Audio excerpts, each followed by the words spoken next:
আসসালামু আলাইকুম। আশা করি সবাই ভালো আছেন। আলহামদুলিল্লাহ, আল্লাহর অশেষ রহমতে আমরা আপনাদের দোয়া ভালো আছি। আমি নতুন করে আপনাদের মাঝে একটা ভিডিও নিয়ে হাজির হলাম অনেক দিন পরে। আসলে ভিডিও দেওয়ার ইচ্ছা, মনোভাব সব হারিয়ে ফেলছি। ভিডিওতে ভিউজ হয় না, আপনারা আমাকে সাপোর্ট করেন না, এই জন্য আমি ভিডিও দেওয়া ছেড়ে দিয়েছি।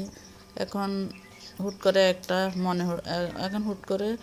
মনে হচ্ছে এই জন্য একটা ভিডিও দিতেছি। আর আজকে হলো আমার হাফেজ ছেলে, ওর পরীক্ষা হয়েছে। পরীক্ষা হওয়ার পরে মাদ্রাসা বন্ধ দিয়েছে। তো আজকে এখন সকাল বাজে 7টা। আর আমাদের বাড়ির চতুর্দিকে পানি উঠে গেছে, মধ্যখানে আমরা আছি। দেখেন বাড়ির সামনের অংশ দিয়ে এক কোমর পর্যন্ত পানি, আর পিছনের অংশ দেখেন কত পানি। তো ছেলের মাদ্রাসায় পরীক্ষা হয়েছে, এখন ছুটি দিছে। তো সকাল 7টা বাজে, এখন ছেলে অর্ধেক মত চলে আসছে।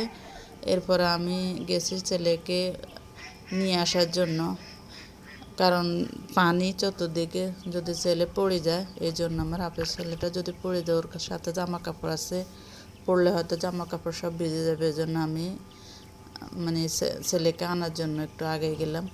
দেখেন ওই আসতেছে, মাদ্রাসার অনেক বাচ্চারা অর্ধেক পর্যন্ত তাকে আগাই দিয়েছে। ওই সাঁকর উপরে মাদ্রাসার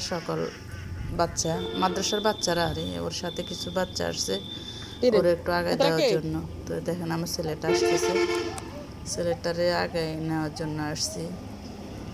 রোডে পানি, কিন্তু এই রোডের সাইডে দিয়ে যে একটু ফাঁকা আছে, ওই ফাঁকার উপরে দিয়ে এখন হাঁটি আসতেছে। তো পানি দিয়ে এখন যাব বাড়িতে। আবার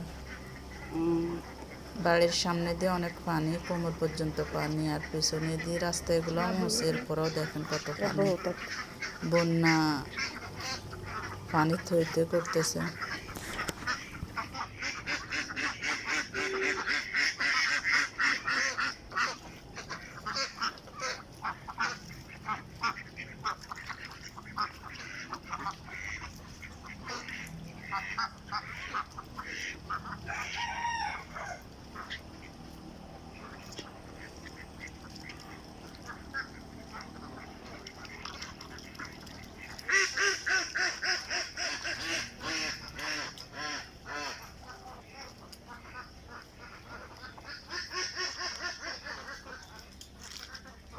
ছেলের মাদ্রাসা অনেক দিন পরে বন্ধ দিছে, কোরবানি দিয়ে গেছে, আর বন্ধ পড়ানো এই ফাঁকে দিতে এখন সীমিত সময়ের জন্য বন্ধ দিছে। তো আমি ছেলের জন্য রান্না করতেছি মুরগির মাংস, আর এদিকে রান্না করতেছি আপনাদের ভাই একটা বড় সাইজের পাঙ্গাস মাছ আনছে, সাড়ে 5 কেজির মতো। তো ওটার মধ্যে ডিম হয়েছে। আমি এখন এই ডিমগুলো বাজি করে নিয়ে নিতেছি।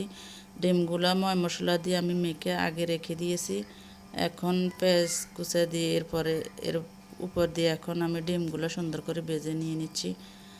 দেখেন আমার ডিম ভাজা হয়ে গেছে। যদি আপনাদের মাঝে ভিডিওটি ভালো লাগে, অবশ্যই লাইক, কমেন্ট, শেয়ার, সাবস্ক্রাইব করে পাশে থাকবেন, যেন নতুন কোনো ভিডিও আপনাদের মাঝে নিয়ে হাজির হতে পারে।